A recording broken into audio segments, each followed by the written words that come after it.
찾아 읽습니다. 여호수아 7장 20절부터 아간이 여호수아에게 대답하여 이르되 참으로 나는 이스라엘의 하나님 여호와께 범죄하여 이러이러하게 행하였나이다. 내가 노략한 물건 중에 시날 산의 아름다운 외투 한 벌과 은 200세겔과 그 무게가 50세겔 되는 금덩이 하나를 보고 탐내어 가졌나이다. 보소서 이제 그 물건들을 내 장막 가운데 땅속에 감추었는데 은은 그 밑에 있나이다 하더라. 이에 여호수아가 사자들을 보내매 그의 장막에 달려가 본즉 물건이 그의 장막 안에 감추어져 있는데 은은 그 밑에 있는지라. 그들이 그것을 장막 가운데서 취하여 여호수아와 이스라엘 모든 자손에게 가지고 오매 그들이 그것을 여호와 앞에 쏟아놓으니라. 여호수아가 이스라엘 모든 사람과 더불어 세라의 아들 아간을 잡고 그 은과 그 외투와 그 금덩이와 그의 아들들과 그의 딸들과 그의 소들과 그의 나귀들과 그의 일양들과 그의 장막과 그에게 속한 모든 것을 이끌고 아골 골짜기로 가서 여호수아가 이르되 내가 어찌하여 우리를 괴롭게 하였느냐 여호와께서 오늘 너를 괴롭게 하시리라 하니 온 이스라엘이 그를 돌로 치고 물건들도 돌로 치고 불사르고 그 위에 돌 무더기를 크게 쌓았더니 오늘까지 있더라. 여호와께서 그의 맹렬한 진노를 그치시니 그러므로 그곳 이름을 오늘까지 아골 골짜기라 부르더라. 여리고성은 무너뜨렸지만 그보다 훨씬 적은 아이성은 정복하지 못했지요. 이유는 죄 때문이었습니다. 몇백만 명 중에 단 한 명의 죄가 공동체 전체의 실패를 가져왔습니다. 아간이었지요. 아골 골짜기에 자기와 온 가족이 돌에 맞아 죽었던 아간 말입니다. 이유가 있습니다. 하나님이 이스라엘을 출애굽을 시키고 나서 50일 정도 후에 시내산에 도착시켜 율법을 주십니다. 그리고 율법으로 훈련을 시키지요. 그리고 1년 뒤 드디어 출병을 시키시는데요. 그리고 나서 스파이 12명을 보내어 40일 동안 정탐케 하였을 때 그들이 광야에서 죽었더라면 하여서 하나님이 경노하셨습니다. 신명기 내 하나님 여호와께서 이 40년 동안에 내게 광야 길을 걷게 하신 것을 기억하라. 이는 너를 낮추시며 너를 시험하사 내 마음이 어떠한지 그 명령을 지키는지 지키지 않는지 알려 하심이라. 하나님은 사람의 성숙 정도를 보고 징계하십니다. 하나님이 이스라엘 백성과 함께 한 지 40년이 되었는데도 광야에서 연단과 징계를 받았음에도 작은 것에 욕심을 부리자 하나님이 심판하신 것입니다. 그냥 갑자기 초신자가 범죄하였다 하여 심판하신 것이 아니라는 이야기입니다. 아간보다 훨씬 이전의 일이지만 이 사건과 상통하는 일이 있었지요.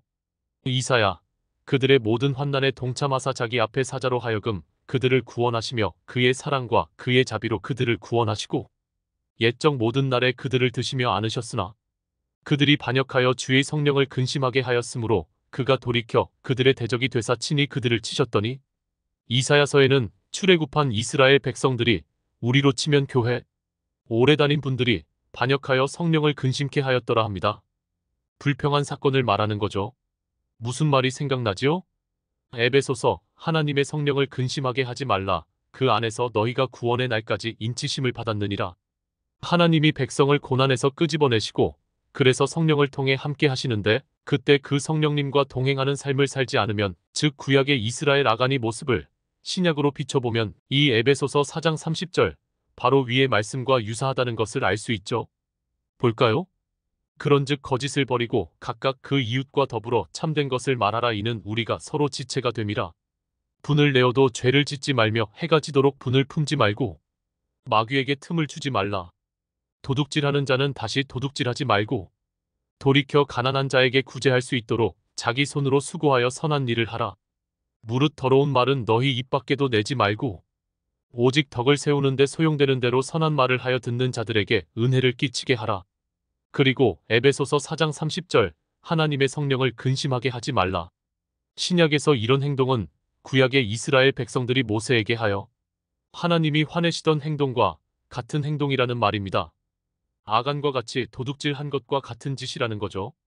거짓말, 사기치는 것, 분내는 것, 도둑질, 더러운 말, 예수 믿는다 하면서 이런 행동이 어쩌다 한두 번이 아니라 임박혔다면 성령을 근심케 하는 자라고 합니다. 하나님 보시기에 아간과 같은 행동이라는 것입니다. 저번 주 성령을 근심케 하는 자는 어떤 자와 같다고 하였지요? 그림 언어로 마태복음 25장이지요. 그때에 천국은 마치 등을 들고 신랑을 맞으러 나간 10처녀와 같다 하리니 그 중에 5은 미련하고 5은 슬기 있는 자라. 미련한 자들은 등을 가지되 기름을 가지지 아니하고 저번 성경 말씀으로 성령을 근심케 하는 자 아간과 같은 자는 이 미련한 다섯 들러리와 같다는 말입니다. 겉으로는 등을 가졌지만 안에 기름이 간당간당한 자 기름은 성령님을 가리키지요. 성령님과 한 영이 되었는데 성령님이 근심하여 내 영이 피골이 상접하면 우리는 미련한 다섯 들러리 중 하나라는 것입니다. 만일 돌아가신 대기업 회장님 자녀 중에 저런 자녀가 있다면 해외 토픽일 것입니다. 쟤는 친자식이 아닌가 봐. 아니라면 어찌 자식을 저렇게 굶게 만들겠어? 하겠지요. 하나님은 우리에게 기도로 호흡하고 말씀으로 내 속 사람을 배불리라고 분명히 말씀하셨는데 우리가 그것을 유념하지 않고 우리 속 사람을 저리 굶게 놔둔다면 하나님은 근심하십니다. 에베소서 그의 성령으로 말미암아 너희 속 사람을 능력으로 강건하게 하시오며 성령님은 이 점이 아닙니다. 인격이십니다. 제가 더럽고 시끄러운 것 싫어하는 것처럼요. 나를 조롱하고 무시하면 화나는 것처럼요. 두 번째 이야기 찾아 읽습니다. 여호수아 8장 여호와께서 여호수아에게 이르시되 두려워하지 말라 놀라지 말라 군사를 다 거느리고 일어나 아이로 올라가라 보라.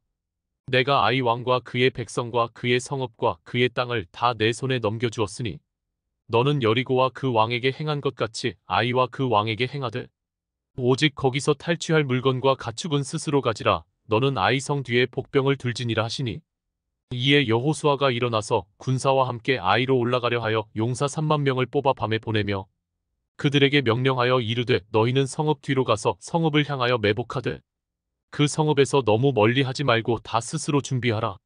나와 나를 따르는 모든 백성은 다 성읍으로 가까이 가리니 그들이 처음과 같이 우리에게로 쳐 올라올 것이라. 그리할 때에 우리가 그들 앞에서 도망하면 그들이 나와서 우리를 추격하며 이르기를 그들이 처음과 같이 우리 앞에서 도망한다 하고 우리의 유인을 받아 그 성읍에서 멀리 떠날 것이라. 우리가 그들 앞에서 도망하거든 너희는 매복한 곳에서 일어나 그 성읍을 점령하라. 너희 하나님 여호와께서 그 성읍을 너희 손에 주시리라. 너희가 그 성읍을 취하거든 그것을 불살라 여호와의 말씀대로 행하라 보라. 내가 너희에게 명령하였느니라 하고 그들을 보내매 그들이 매복할 곳으로 가서 아이 서쪽 베델과 아이 사이에 매복하였고 여호수아는 그 밤에 백성 가운데에서 잤더라. 여호수아가 아침에 일찍이 일어나 백성을 점호하고 이스라엘 장로들과 더불어 백성에 앞서 아이로 올라가매 그와 함께 한 군사가 다 올라가서 그 성읍 앞에 가까이 이르러 아이 북쪽에 진치니 그와 아이 사이에는 한 골짜기가 있더라. 그가 약 5천 명을 택하여 성읍 서쪽 베델과 아이 사이에 매복시키니 이와 같이 성읍 북쪽에는 온 군대가 있고 성읍 서쪽에는 복병이 있었더라. 여호수아가 그 밤에 골짜기 가운데로 들어가니 아이 왕이 이를 보고 그 성읍 백성과 함께 일찍이 일어나 급히 나가 아라바 앞에 이르러 정한 때에 이스라엘과 싸우려 하나 성읍 뒤에 복병이 있는 줄은 알지 못하였더라.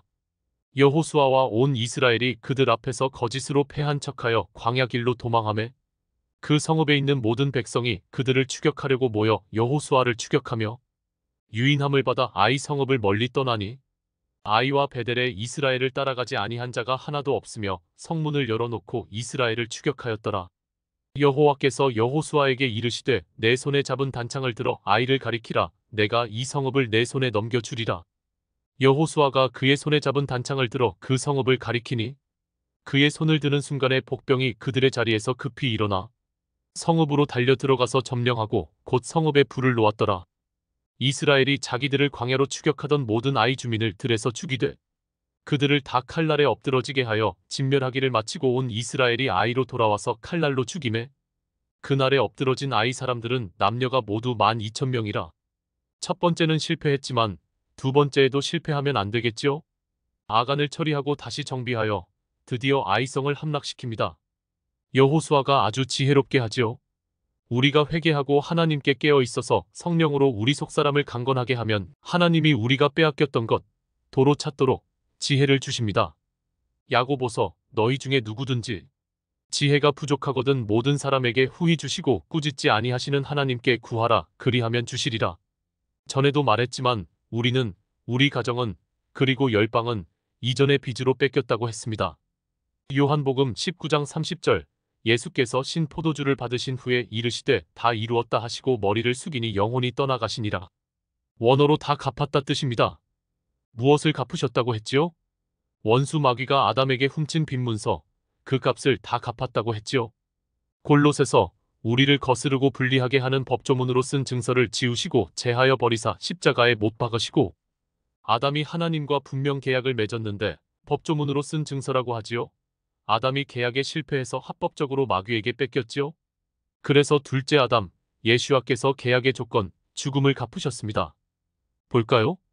창세기, 선악을 알게 하는 나무의 열매는 먹지 말라, 내가 먹는 날에는 반드시 죽으리라 하시니라. 그래서 죽음 앞에 이렇게 말씀하신 것입니다. 예수께서 신 포도주를 받으신 후에 이르시되 다 이루었다 하시고 머리를 숙이니 영혼이 떠나가시니라. 죽는 것이 갚은 것이다? 신은 죽을 수 없는데? 신이 인간이 되어 죗값을 지불하셨구나, 이렇게 된 것이죠. 오해하시면 안 됩니다. 그분은 죽음을 거부할 능력이 있는 분이셨지요. 요한복음, 이 말씀을 하시고 큰 소리로 나사로야 나오라 부르시니 죽은 자가 수족을 배로 동인 채로 나오는데 그 얼굴은 수건에 쌓였더라. 예수께서 이르시되 풀어놓아 다니게 하라 하시니라. 죽은 지 나흘 된 자도 살리는데 십자가 하나 이기지 못하겠습니까? 저도 반백년 넘게 살면서 이 세상 가장 무서운 것이 죽음이더라고요. 제 아무리 똑똑하고 강하고 멋져 보이는 사람도 죽음 앞에선 꼼짝도 못합니다. 엉엉 웁니다. 제발 살려달라고. 너무 무섭다고. 그런 죽음을 너끈히 이기신 예수가 나사로를 살리셨잖아요. 왜 죽음을 거부하지 않고 기꺼이 죽으면서 다 이루었다, 다 갚았다 하시는가? 바로 첫째 아담과 그 허리 아래 난 자들이 모두 갚아야 했던 그 빚을 죽음으로 갚았기 때문입니다. 그분은 빈문서를 찢으실 자격이 있습니다. 여러분, 누군가에게 빚을 져서 집 온 곳에 빨간 딱지가 더덕더덕 붙었는데 드디어 그 빚을 다 갚았다 생각해보세요. 그래서 그 빈문서를 박박 찢을 때 그 쾌감, 주님이 우리 빈문서를 다 갚으셨습니다. 이제 우리가 해야 할 일, 그 사실을 믿고 잃어버린 것을 되찾는 것입니다. 본문의 여호수아처럼 지혜롭게요. 먼저 내 인생의 마귀에게 빼앗긴 것들을 되찾아야 합니다. 나는 그리스도 안에서 충만해졌다. 골로새서. 나는 능력과 사랑과 근신하는 마음을 받았다. 디모데후서.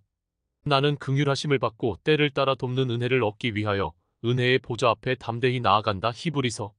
나는 그리스도와 함께 장사되었고 그와 함께 일어났으며 그와 함께 살아났다. 골로새서. 나는 그리스도와 함께 죽고 또 살리심을 받았다. 나의 생명이 그리스도와 함께 하나님 안에 감춰졌다. 골로새서. 나는 구원을 받았고 하나님의 은혜로 구별되었다. 디모데후서. 나는 거룩하게 하시는 자로 인하여 거룩함을 받았다. 그래서 부끄러움 없이 형제라 불린다. 히브리서. 나는 긍휼하심을 받고 때를 따라 돕는 은혜를 얻기 위하여 은혜의 보좌 앞에 담대히 나아간다. 히브리서. 나는 보배롭고 지극히 큰 약속을 받아 하나님의 성품에 참여하는 자가 되었다. 베드로후서. 예전에는 전혀 충만하지 못했지요. 늘 공허하고 허무하고 삶의 목적을 잃어버린 삶, 그래서 늘 중독에 매달렸지요. 음란에 매달리고 사치, 남과 비교. 이제 충만해졌습니다. 내 말이 아니라 예수와의 말씀입니다. 예전에는 무능력했지요. 누가 뭐라 한마디만 하면 버럭 화내고 적에 죽으려고 하면서 씩씩거리고 이제 능력을 받았답니다. 죄를 거절할 능력, 내 자존심을 사람에게서가 아니라 하나님의 말씀에서 찾는 능력. 예전에는 긍휼이 어디 있습니까? 싸움닭이 되어서 조금만 자존심 상하면 그냥 쳐박고 어디 두고 보자 이를 빠득빠득 갈았지만 입으로 악담을 마구 퍼붓고 저주를 쏟아냈지만 이제는 나도 한때 저랬지. 하나님 저분이 변화받게 하소서. 오히려 기도하게 되지요. 두 번째, 마귀에게 빼앗긴 우리 가정을 되찾아야 합니다. 이전에는 늘 마귀에게 종노릇하여 배우자를 보며 어휴 어쩌다 저런 게 하면서 늘 하나님께 쓴 뿌리를 갖고 서운해하면서 그랬더라면 이제 하나님이 나에게 꼭 맞는 사람을 주셨구나 감사하며 결혼의 바운더리를 잘 지키고 하나하나 가정의 원형을 찾아갑니다. 창세기 1장 31절 하나님이 지으신 그 모든 것을 보시니 보시기에 심히 좋았더라.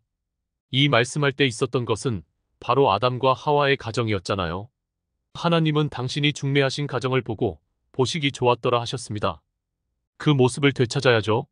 세 번째, 마귀에게 뺏긴 열방을 되찾아야 합니다. 인도에서는 1800년대까지 남편이 먼저 죽으면 과부를 저렇게 산채로 불에 태워 죽였습니다. 사티라는 풍습입니다. 남편이 죽으면 재산이 전부 과부한테 가니까 저리 태워 죽입니다. 여자가 아등바등하니까 아편 먹여서 해롱해롱한 채로 저리 데려갑니다. 악한 자들입니다. 저게 단지 과거의 모습만일까요? 지금은 다른 모양으로 여전히 여자들은 착취되고 있지요. 뒤에 사탄이 웃고 있지요. 하나님의 형상들이 저렇게 나를 섬기다니.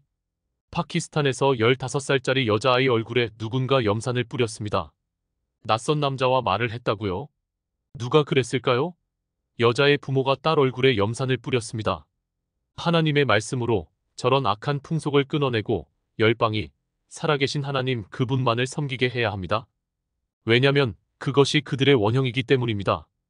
로마서 또 모든 열방들아 주를 찬양하며 모든 백성들아 그를 찬송하라. 나와 우리 가정과 열방에 새로운 일을 행하실 주님을 찬양합니다.